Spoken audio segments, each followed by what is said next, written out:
Allergie au latex. Définition. L'allergie au latex naturel, fait partie des allergies immédiates, ce qui signifie que la réaction allergique se produit directement après l'exposition. L'allergie au latex est un problème qui prend de plus en plus d'ampleur, surtout dans le domaine médical. Pour protéger les patients et le personnel, il est habituel de porter des gants de protection, généralement à base de latex, ce qui peut produire des réactions allergiques fatales, décompensation circulatoire, chez les personnes allergiques. De nombreux objets du quotidien contiennent également du latex. En Suisse, près d'une personne sur 1000 est allergique au latex et beaucoup souffrent d'allergies croisées. Cela signifie que ces sujets réagissent également à des substances similaires au latex, plantes, aliments. Cause. Le latex est un produit naturel, caoutchouc naturel, issu de la sève de l'hévéa. Le latex est essentiellement utilisé dans la fabrication de gants de protection, de matériel médical mais également d'objets du quotidien. Lors d'une allergie au latex, l'organisme réagit à certaines protéines.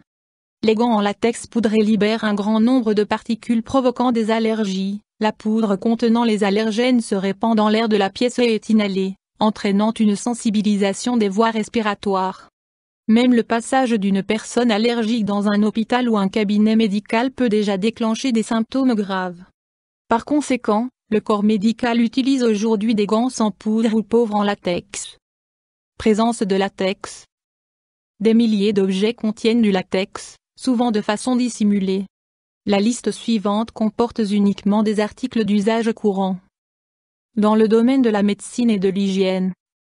Gants en caoutchouc, élastiques, chaussures en caoutchouc, seringues, poches de perfusion, appareils de mesure de tension, obturation de canaux de racines, masques respiratoires, cathéters, compresses élastiques, pansements, préservatifs, ballons insufflateurs en but. À la maison. Gants de ménage, bottes, revers de tapis, tapis de gymnastique, tapis de bain, bonnet de bain, sandales en plastique, combinaisons de plongée, lunettes de natation, à l'aise en caoutchouc. Au travail, au bureau, en voiture, dans les sports. Élastique, poignées en caoutchouc, animaux en caoutchouc, gomme, colle pour timbre, colle, tapis de sol dans la voiture, pneus de vélo et de voiture, balles de squash, ballons de baudruche, gomme à mâcher, tétine. Allergie croisée. 10% des sujets allergiques au latex souffrent d'allergies croisées. Allergie croisée fréquente. Ficus, Ficus benjaminii, Ficus elastica. Gutta-percha, souvent utilisé en stomatologie et en orthodontie, notamment comme matériau d'obturation des racines.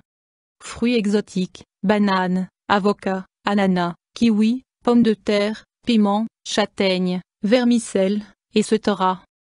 Troubles, symptômes. Démangeaisons, rougeur et formation de papules sur la peau. Urticaire. Gonflement des muqueuses induisant une sécrétion aqueuse, écoulement nasal, nez bouché, crise d'éternuement. Inflammation du tissu conjonctif. Démangeaisons et gonflement des muqueuses du pharynx et du larynx. Crise d'asthme, détresse respiratoire sévère. Symptômes gastro-intestinaux. Troubles cardiaques, notamment des arythmies. Fatigue physique pendant plusieurs jours. Dans les cas les plus graves, chute de la tension artérielle allant jusqu'à la décompensation circulatoire, choc anaphylactique. Personnes risquant d'être fréquemment exposées au latex. Spécialistes et assistants médicaux et dentaires, accompagnants et soignants. Patients atteints de spina bifida, dos ouvert, d'anomalies au niveau génito-urinaire, ainsi que les sujets ayant subi de nombreuses interventions chirurgicales. Ouvriers dans l'industrie de transformation du caoutchouc, du secteur du nettoyage, coiffeurs et coiffeuses. Personnes génétiquement prédisposées ayant tendance à faire des allergies, sujets atopiques. Examen, diagnostic. Anamnèse avec prise en compte des symptômes, indications détaillées concernant le moment de survenue et la localisation des symptômes, éventuellement, tenue d'un carnet de bord. Mise en évidence d'anticorps dans le sang. Test cutané, test de provocation, l'allergène est injecté sous la peau du patient.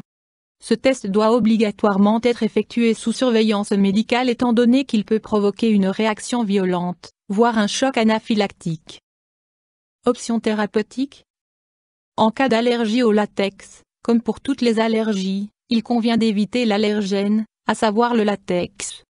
S'il ne peut être évité, il convient de trouver des alternatives, PVC, silicone, latex synthétique, vinyle, etc. Les personnes allergiques au latex doivent se munir d'un passeport d'allergie, afin que le personnel médical puisse prendre les mesures nécessaires en cas d'urgence. En cas de consultation médicale régulière, les professionnels, médecins, hôpitaux, dentistes, doivent préalablement être informés au sujet de la maladie. Les gants contenant une quantité réduite de latex ne sont utilisés qu'en cas de besoin car ils sont onéreux.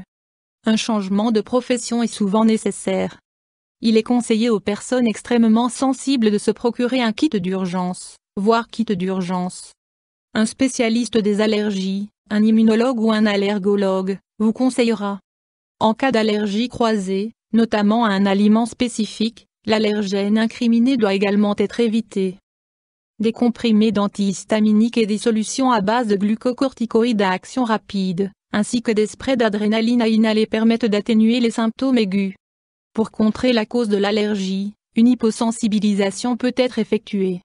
Cette méthode consiste à neutraliser les allergènes dans l'organisme par des anticorps, de façon à ce que les réactions allergiques ne se produisent plus.